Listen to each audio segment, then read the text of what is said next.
বিধর্মীরা এবং কাফের মুশরিক বেদুনরা যে মনে করে যে দুনিয়ায় তাদের জন্য সব কিছু এবং দুনিয়া থেকে চলে গেলে তাদের আর কোনো হিসাব নিকেশ হবে না, তাই না?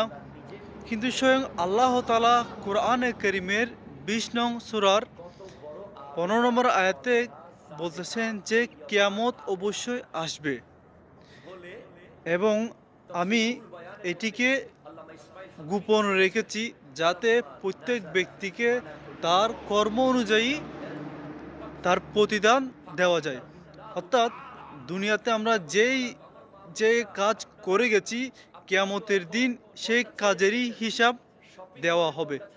আর এই জিনিসটি বিধর্মীরা বিশ্বাস করে না।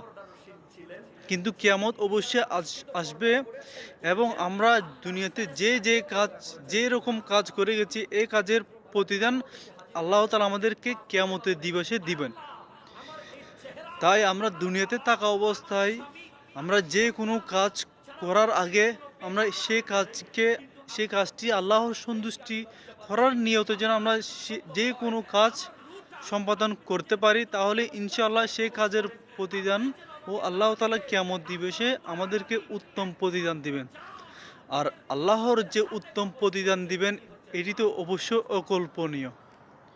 তাই আল্লাহ তাআলা যেন আমাদেরকে যে কোনো কাজ করার আগে যেন আল্লাহ তাআলা আমাদেরকে আল্লাহকে খুশি করে যেন আমরা যে কোনো কাজ করতে পারি, এই তৌফিক যেন আল্লাহ তাআলা আমাদেরকে সবাইকে দান করে থাকেন।